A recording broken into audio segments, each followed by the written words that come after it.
Hey there guys, today I wanted to raise the alarm bell that there's an aircraft, or really 3 aircraft, that are most likely going to be going the way of the Tiger 105 and the Panther II in the next couple of weeks, and be removed from the game permanently. This is of course the R2Y2 family, which has been slated for removal for quite a long time, but with the announcement of Thai aircraft being added to the Japanese tech tree in the next update, this is most likely going to happen in the very near future. While this thing has had some pretty bad nerfs to its BR and guns over the last couple of years, it also quietly received one massive buff recently, which has made it into one of the greatest gun cast aircraft in the entire game. So if you're interested, stick around and I'll fill you in on everything you need to know about this aircraft. Just do it! So the reason the R2Y2 is being removed is that this was never actually a real aircraft. In fact, it might be too generous to even call it a paper vehicle. This was added at a time when Gaijin had very different standards about historical realism and just needed to fill out a spot in the tech tree.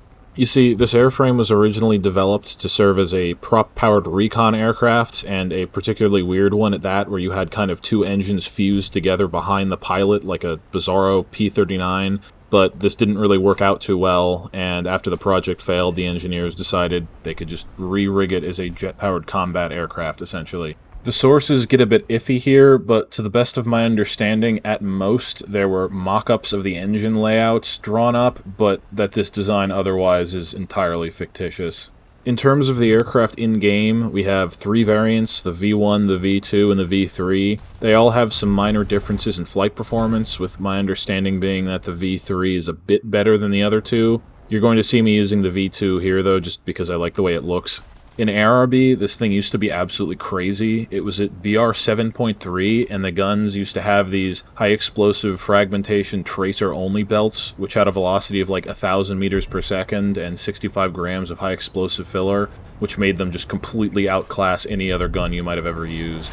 Now it's at BR 8.0, a BR where you'll get up-tiered a lot more than you get down-tiered in my experience. The cannons are still solid, but both the velocity and the HE filler have been nerfed, and while it's not by any means bad, it's just not quite as overwhelmingly dominant as it used to be. One thing this aircraft still has going for it in terms of flight performance though, which comes in quite handy in ground RB, is that it's extremely maneuverable. It feels like flying like a high-tier 0. With your combat flaps out, there are basically like no other jets that can outturn you, except maybe the Vampire. I'm not 100% sure on that. And if you run into a prop, obviously, you can always just run away. But let's get to the part that you really care about, the guns. This thing gets 4 30mm Type 5 cannons, not to be confused with the lower velocity HO-155 cannons found on many other Japanese aircraft, which get very crappy armor-piercing tracer rounds with only 28mm of pen for its ground target belts, so obviously not really worth using for ground attack. Now, the Type 5 used to be in a pretty similar category to its lower velocity cousins, with its only non-HE round being these terrible practice tracer rounds with like 20-something millimeters of pen, but recently Gaijin added these APHE rounds, which are just absolutely ridiculous.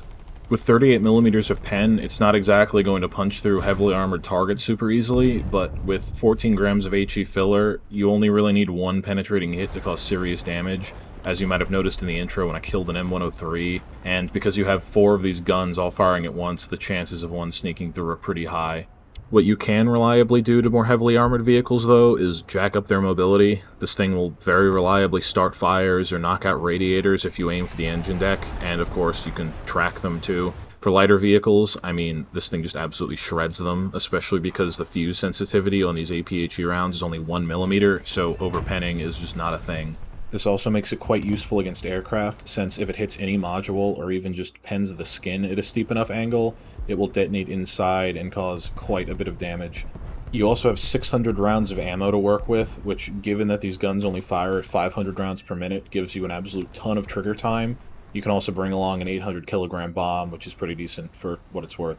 This is a pretty large aircraft though, and you face quite a few very nasty SPAAs at this BR, so I'd advise flying low when possible, and if you have time, even maybe circling around behind the enemy at low altitude and hitting the SPAAs from behind.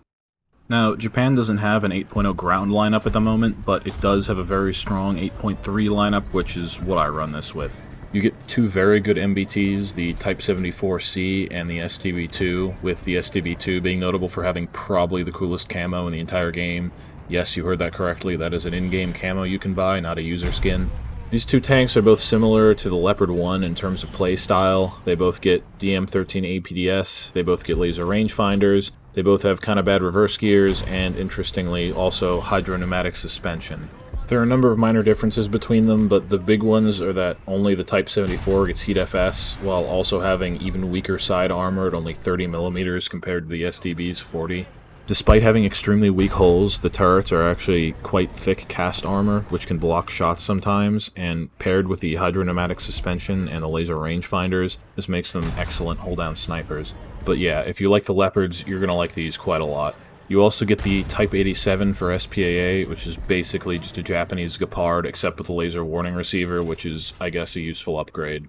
Anyways, guys, that's going to be all for this one. Hopefully I've convinced you to grind this thing out while you still have the opportunity, because popping light vehicles like balloons is an experience that I'll probably never get tired of. If you enjoyed this content, please like, comment, and subscribe.